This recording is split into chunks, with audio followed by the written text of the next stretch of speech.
Corona महामारी की शुरुआत चीन के वुहान शहर से हुआ था। आज कोरोना पूरे विश्व को अपने आगोश में ले लिया है। इस बीमारी की वजह से लाखों की संख्या में लोगों ने अपनी जान गंवाई है। इटली, अमेरिका में तो कोरोना से काफ़ी हैरान कर देने वाली घटनाएं हुई हैं, जहां पर बहुत से घरों का चिराग हमेशा के लिए बुझ गया है।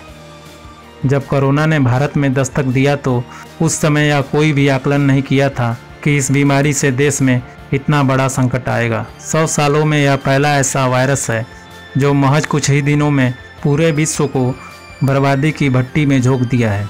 आखिरकार देश के बढ़ते कोरोना के प्रकोप को देखकर प्रधानमंत्री नरेंद्र मोदी ने 25 मार्च 2020 को लॉकडाउन की घोषणा कर दी। जैसे जैसे लॉकडाउन का एक एक दिन गुजर रहा था, वैसे वैसे देश के अलग अलग महानगरों में फंसे हुए लोगों की मुश्किलें बढ़ती जा रही थी, क्योंकि कंपनी कारखाने धीरे धीरे बंद होते जा रहे थे, वो भी अज्ञात समय के लिए। ऐसे में ना लोगों के पास कोई रोजगार था, न अपने परिवार को पेट पालने के लिए भोजन। बस वह किसी तरह अपने घर जाना चाहते थे।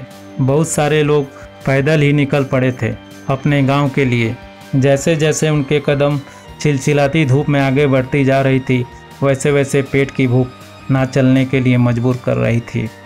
सपनों के नाम पर उनके पास भरपेट भोजन मिल जाने का ख्वाब होता था। अब वही कोरोना से पूरे विश्व की आर्थिक व्यवस्था लुढ़कती जा रही है। अब तो मीडियम वर्ग के लोग के पास भी खाने पीने की समस्या उत्पन्न होने लगी है। कोरोना महामारी का असर सिर्फ दुनिया की आर्थिक व्यवस्था पर ही नहीं, बल्कि यह इंसान के व्यवहार को भी प्रभावित कर रहा है। वैज्ञानिकों ने अपने शोध में इस तरह के संकेत दिए हैं। महामारी की वजह से लोगों में सामाजिक दूरियां बढ़ती जा रही है। लोग एक दूसरे के पास जाने से डर रहे हैं। हाथ मिलाना, गले मिलना अब एक बहुत दूर की बातें हो गई है। लोगों के बदलते इस व्यवहार को देखकर वैज्ञानिकों ने चेतावनी दी है कि आने वाले कुछ सालों के बाद समाज में हाथ मिलाना और गले मिलना जैसी सामाजिक परंपराएं खत्म हो जाएंगी।